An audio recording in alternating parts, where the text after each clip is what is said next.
ओम शांति। आज 21 सितंबर 2021 के साकार मधुर महावाक्य हैं। आज वर्ल्ड पीस डे पर हम सब मिलकर शांति के महत्व को समझेंगे। शांति हमारा स्वधर्म है, हमारी संस्कृति है, हमारा संसार है। तो अपने स्वधर्म में टिक कर हर कार्य करेंगे, शांत रहकर औरों को भी शांति की अनुभूति कराएंगे।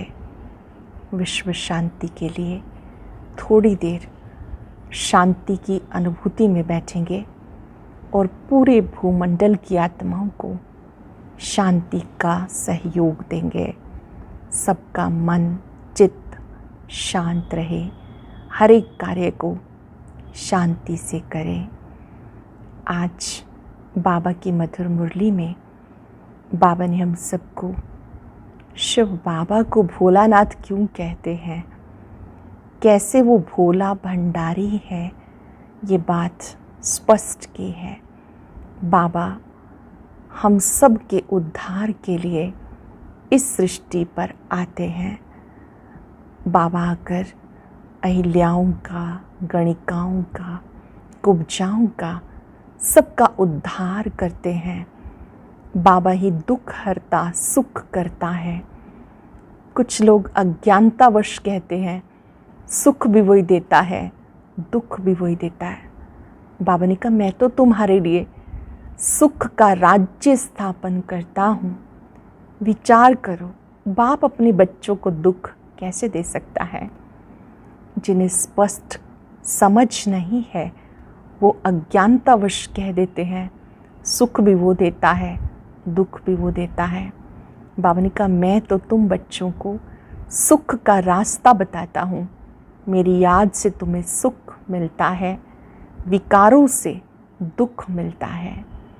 मनुष्य विकारों के वशीभूत हो जाते हैं तो विकारों के लिए कहा जाता है अमृत छोड़ विष काहे को खाए रे। बाबा समझाते हैं बच्चों को कि इन 5 विकारों के कारण तुम बच्चों को दुख प्राप्त हुआ। इस साकार देश में रावण राज्य भी चलता है और राम राज्य भी चलता है। मैं तुम्हें राम राज्य में लेके जाता हूँ। मेरी याद से तुम बच्चे सुखदाई बन जाते हो, कांटों से फूल बन जाते हो। बाबा आकर के कांटों से फूल बनाते हैं, इसलिए उसको बबुलनाथ भी कहते हैं।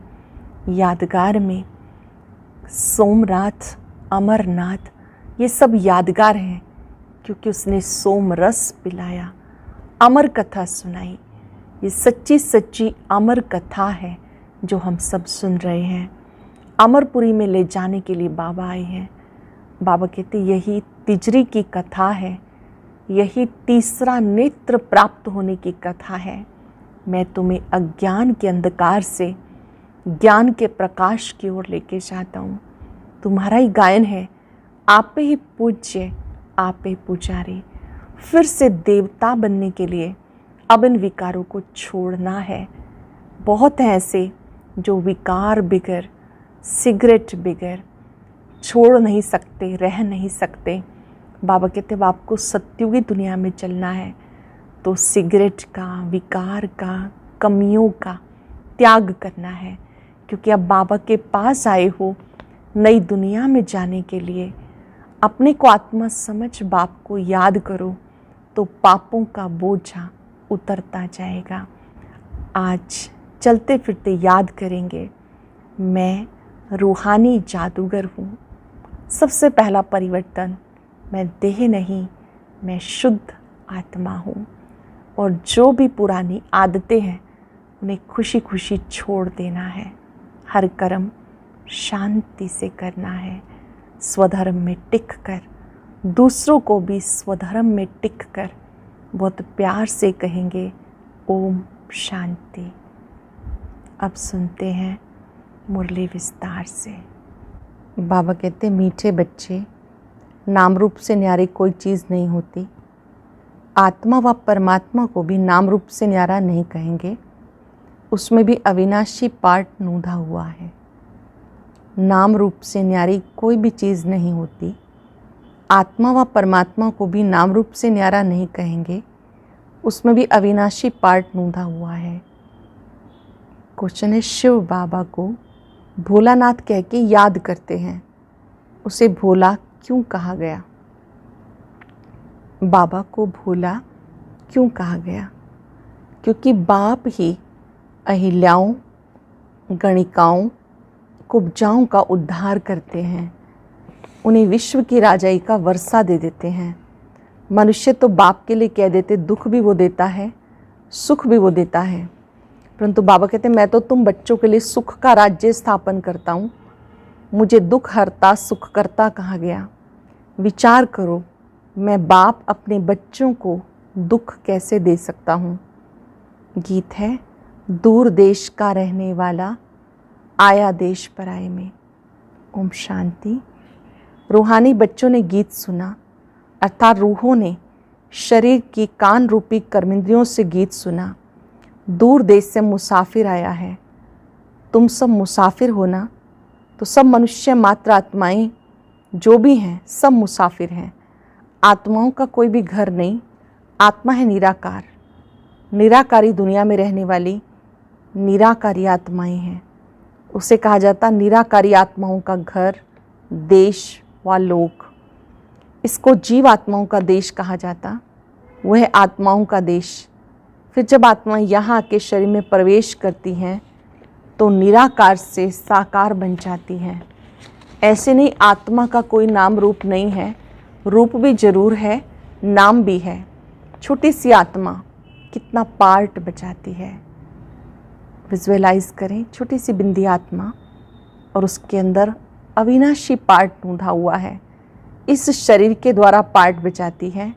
हर एक आत्मा में पार्ट बजाने का कितना रिकॉर्ड भरा हुआ है।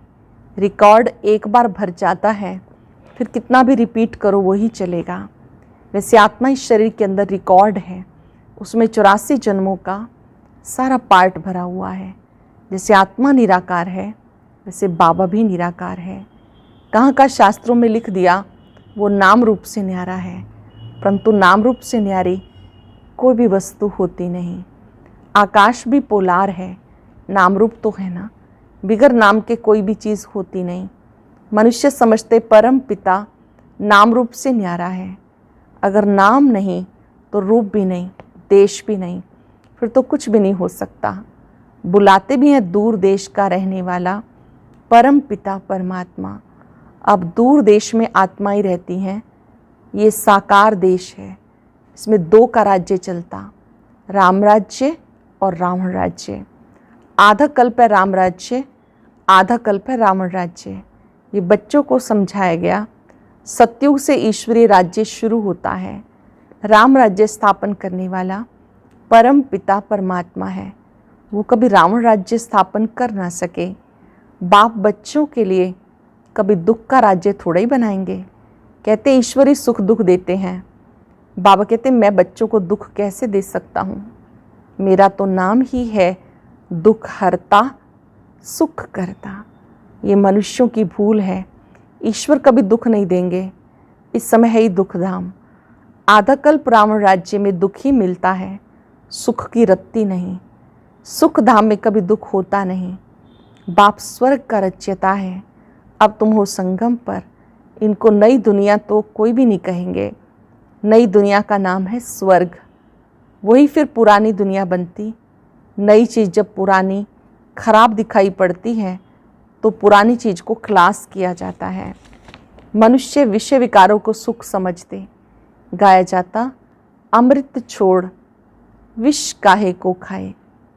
गुरु ग्रंथ में भी गुरु नानक ने लिखा है, असंख्य चोर बाप की महिमा गाते हैं। बाप जो आकर करेंगे उससे भला ही होगा, नहीं तो रावण राज्य में मनुष्य बुरा काम ही करेंगे। बाबा आकर मूत पलीती कपड़े धोते हैं। ग्रंथ में बहुत लिखा हुआ है। सिंधी लोग ग्रंथ रखते हैं। अब वह तो कोई सिख धर्म वाले नहीं हैं, ये तो है आदि सनातन देवी देवता धर्म के।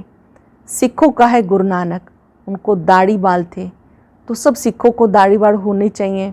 आजकल तो दाढ़ी रखते नहीं, बहुत फैशनेबल बन गए, नहीं तो फॉलो करना चाहिए। हम गुरु नानक के फॉलोअर्स हैं तो गुरु नानक को फॉलो करना चाहिए। ये बच्चों को भी पता पड़ा कि गुरु नानक को 500 वर्ष हुए, फिर कब आएंगे? तुम झट बताएंगे। कोई से भी पूछो, ये बताओ गुरु नानक कब आएंगे, तो कहेंगे उनकी आत्मा ज्योति ज्योत समा गई। आएंगे फिर कैसे? तुम कहेंगे आज से 4500 वर्ष पूर्व, 4500 वर्ष के बाद गुरु नानक फिर आएंगे। तुम्हारी बुद्धि में सारी वर्ल्ड की हिस्ट्री ज्योग्राफी चक्र लगाती है। बुद्ध, क्राइस्ट आदि सबके लिए कहेंगे इस समय तमो प्रधान है, कब्र दाखिल हैं। इसको कयामत का समय कहा जाता। सब मनुष्य मात्र जैसे मरे पड़े हैं, सबकी जोत बुझी हुई है। बाबा आते हैं सबकी जोत जगाने। बच्चे जो काम चिता पर बैठ भस्म हो गए, उनको अमृत वर्षा से जगाकर साथ ले जाएंगे। माया ने काम चिता पर बिठाए कब्र दाखिल कर दिया, सो गए। अब बाबा अमृत छकाते हैं। अमृतसर नाम रख दिया। नाम बाप आकर इसका अर्थ बताते हैं। बाप आके अमृत छकाते हैं। अब कहाँ ज्ञान अमृत, कहाँ पानी की बात। बाबा आके ज्ञान अमृत पिलाते हैं, वहाँ दिखा दिया पानी। कहाँ तो ज्ञान अमृत की बात, कहाँ पानी की बात। सिख लोगों का बड़ा दिन होता है तो बड़े धूमधाम से तालाब को साफ करते हैं, मिट्टी निकालते हैं, इसलिए नाम रखा है अमृतसर, अमृत का तालाब। अब गुरु नानक साहब तो कोई ज्ञान सागर है नहीं, उसने भी बाप की महिमा की है। श्री गुरु नानक देव जी ने भी बाबा की महिमा की है। खुद कहते एक ओंकार सत्य नाम, वो सदा सच बोलने वाला है। सत्यनारायण की कथा है ना, सिंधुवर्ती लोग बाहर जाते हैं तो सत्यनारायण की कथा कराते, समझते सत्यनारायण की कथा से सेफ्टी से पार हो जाएंगे। अमर कथा, तिजरी की कथा, कितनी भक्ति मार्ग में कथाएं सुनते आए। कहते शंकर ने पार्वती को कथा सुनाई, वह तो सूक्ष्म वतन में रहने वाला, वहाँ फिर कथा कौन सी सुनाई। ये सब बातें बाबा बैठ समझाते। वास्तव में तुम्हें अमर कथा सुनाकर अमर लोक में मैं ले जाने आया हूँ।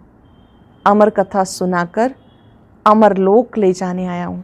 मृत्यु लोक से अमर लोक में मैं ले जाता हूँ। बाकी सूक्ष्म वतन में पार्वती ने क्या दोष किया जो आकर उनको कथा सुनाएंगे। अब तुम समझते हो हम नर से नारायण, नारी से लक्ष्मी बनते हैं। हम नर से नारायण, नारी से लक्ष्मी बनते। यह अमर लोक में जाने के लिए सच्ची सत्यनारायण की कथा, तिजरी की कथा। तुम आत्माओं को अब ज्ञान का तीसरा नेत्र मिलता। बाबा समझाते तुम ही गुलगुल पूज्य थे, 84 जन्म के बाद तुम पुजारी बने हो, इसलिए गाया हुआ है आपे ही पूज्य आपे पुजारी। बाबा कहते मैं तो सदा पूज्य हूँ, तुम्हें आकर पुजारी से पूज्य बनाता हूँ। बाबा बॉम्बे में लक्ष्मी नारायण के मंदिर में जाते थे, माला जाकर फिरते थे, राम राम जपते थे। फूल शिव बाबा है ना, फूल को ही राम राम कहते, फिर सारी माला पर माथा टेकते हैं। ज्ञान तो कुछ भी है नहीं। पादरी लोग भी हाथ में माला फेरते हैं। पूछो किसकी माला फेरते हो, कहेंगे क्राइस्ट की याद में माला फेरते हैं। उनके बड़े पोप पादरी होते, वो फिर पोपों की माला होगी। उन सबके चित्र हैं। पोप का कितना मान है उनको खुद पता नहीं, क्राइस्ट की आत्मा कहाँ है। तुम जानते हो क्राइस्ट की आत्मा भी अभी बैगर रूप में है। तुम भी बैगर टू प्रिंस बन रहे हो। भारत ही प्रिंस था, अभी बैगर है, फिर प्रिंस बनते हैं। बनाने वाला एक रूहानी बाप है। बैगर से प्रिंस बनते हो। एक प्रिंस प्रिंसेस का कॉलेज भी है जहाँ जाकर वो पढ़ते हैं। तुम यहाँ पढ़कर 21 जन्मों के लिए प्रिंस प्रिंसेस स्वर्ग में बनते हो। अभी पढ़कर प्रिंस प्रिंसेस स्वर्ग में बनते हो।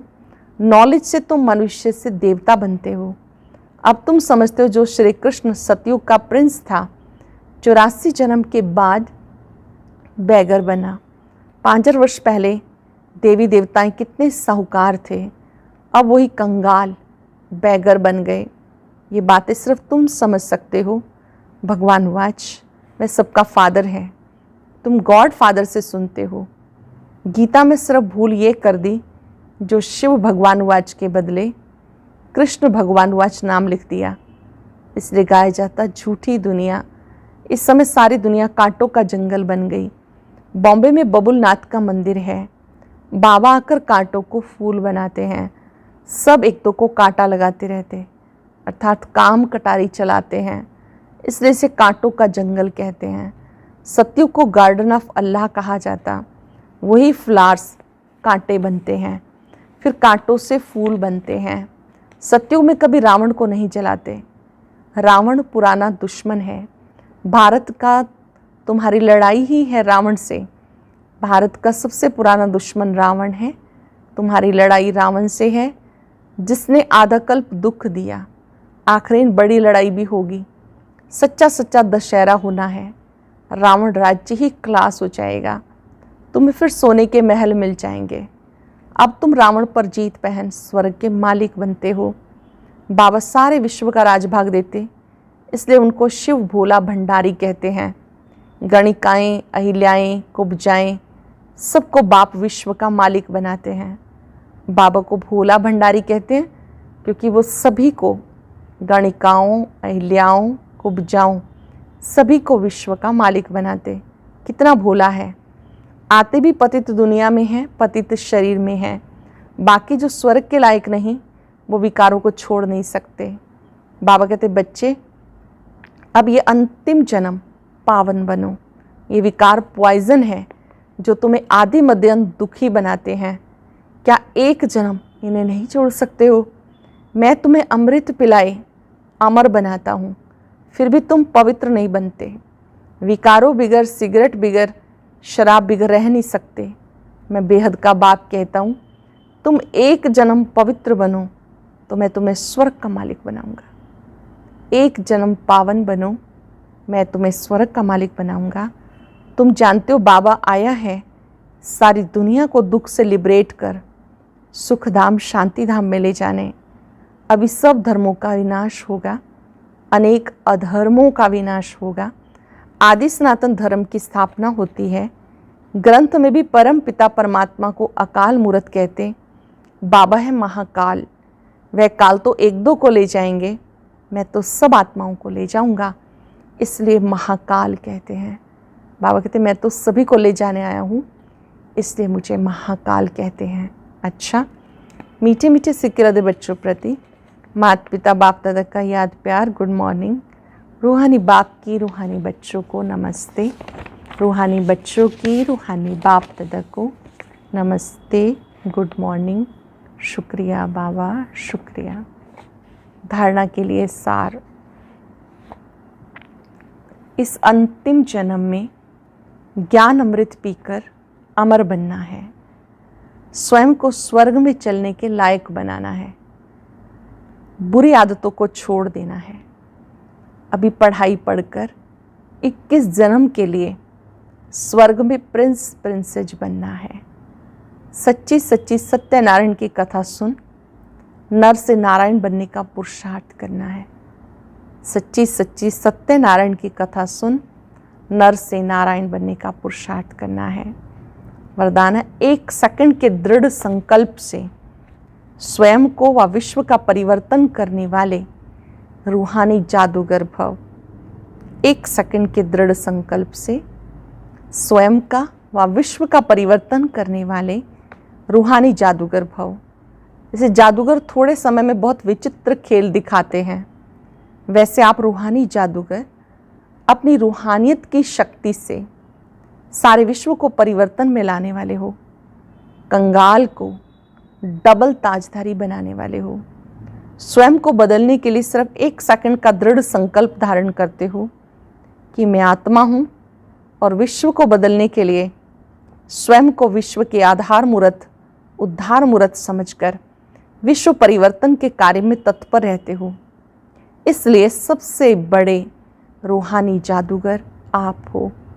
पहले आप स्व परिवर्तन करते हो, स्व परिवर्तन से विश्व परिवर्तन के लिए आप तैयार रहते हो, इसलिए आप रूहानी जादूगर हो। स्लोगन है, जो स्वराज्याधिकारी आत्माएं हैं वो कभी पराधीन नहीं हो सकती। जो स्वराज्याधिकारी हैं वो पराधीन नहीं हो सकते। आज अभ्यास करेंगे मैं रूहानी जादूगर हूँ। ओम शांति। आज की अव्यक्त मुरली जरूर सुने। उसके लिए ऊपर दिए गए बॉक्स को टच करें।